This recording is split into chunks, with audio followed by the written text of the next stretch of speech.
नमस्कार दोस्तों, स्वागत है आपका अपने channel GF study with Raju भाई में। आज हम संविधान को पढ़ेंगे। संविधान क्या है? यह लैटिन भाषा का शब्द है जिसका अर्थ होता है महत्वपूर्ण विधि होता है।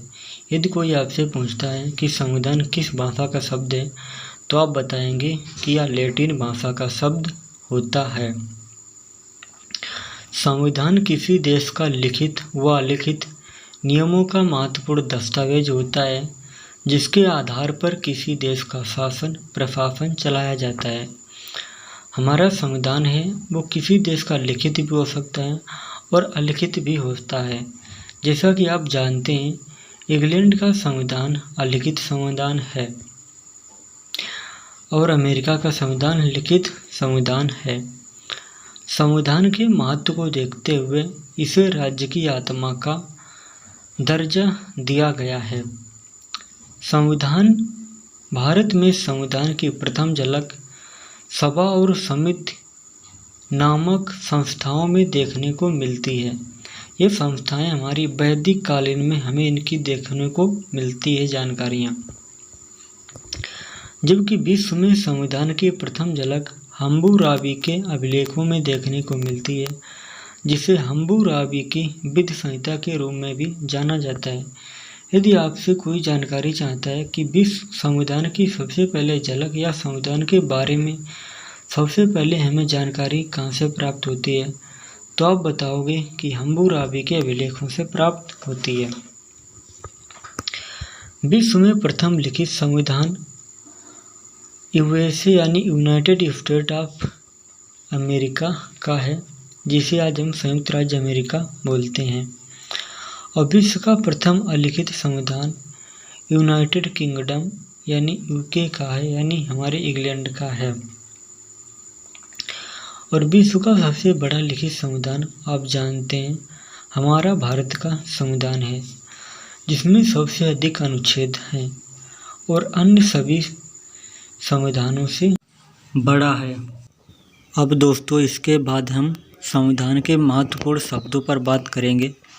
जो आप संविधान पढ़ेंगे उसमें आपको देखने को मिलेंगे, और यदि आपको इन शब्दों का मतलब पता होगा तो आप संविधान को आसानी से समझ सकते हैं।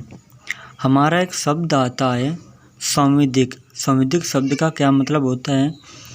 जो भी कथन संविधान में लिखित होते हैं, जो भी नियम संविधान के द्वारा बने होते हैं, जो संविधान बनने के साथ ही जो नियम बनाए गए, लागू किए गए, जो संस्थाएं बनाई गई, उन्हें हम संविधिक कहते हैं। जैसे कि योजना आयोग, जिसे हमारा 2016 में नाम बदल करके उसे नीति आयोग कर दिया गया। ये सभी संस्थाएं संविधिक हैं। अब हम इसके बाद दोस्तों बात करेंगे अनुच्छेद की। अनुच्छेद क्या होता है? संविधान में लिखित संपूर्ण बिंदु को हम अनुच्छेद कहते हैं।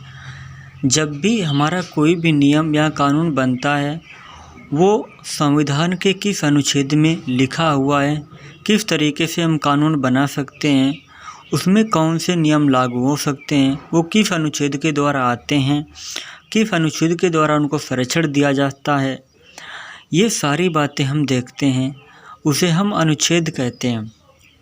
अब इसके बाद हम बात करेंगे धारा की।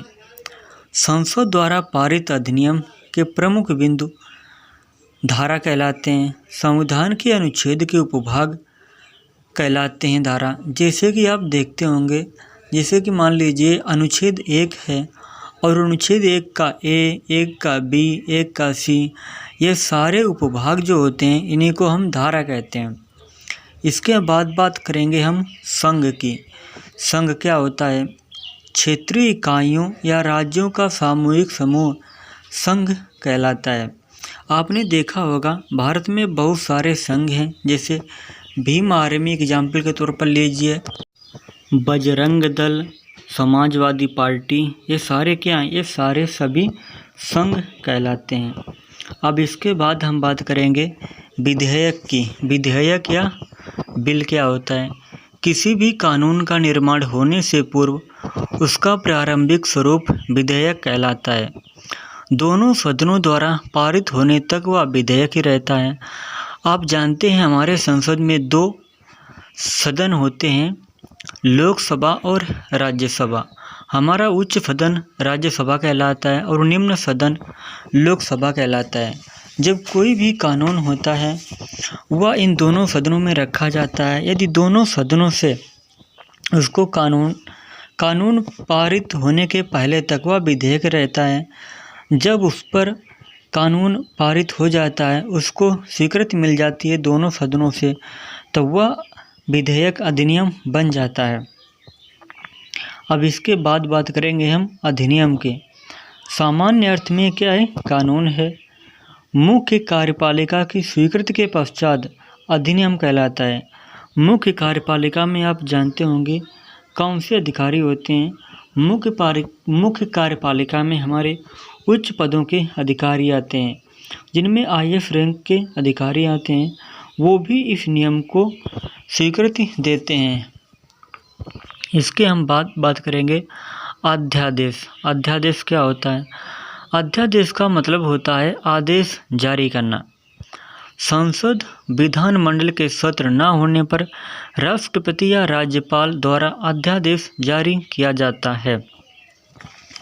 जब संसद में राज्यसभा और लोकसभा दोनों का सत्र नहीं चल रहा होता है, तब यह अध्यादेश जारी करा जाता है। यह भंग हुआ होता है या रुका हुआ होता है, उस समय कोई कार्य संसद में नहीं चलता है, तब इसे जारी किया जा सकता है। राज्यसभा का भी कार्य जब रुका होता है तब यह राज्यपाल द्वारा जारी किया जाता है। और यह एक कानून की तरह लागू होता है और जब तक संसद का सत्र लागू नहीं होता है तब तक यह चलता रहता है। जब तक दोबारा सत्र प्रारंभ नहीं होता है तब तक यह चालू रहता है। अब इसके बाद बात करेंगे हम आहूत की। आहूत का मतलब होता है बुलाना। आहूत का मतलब होता है सत्र को बुलाना। राष्ट्रपति या राज्यपाल द्वारा सत्र को बुलाया जाता है।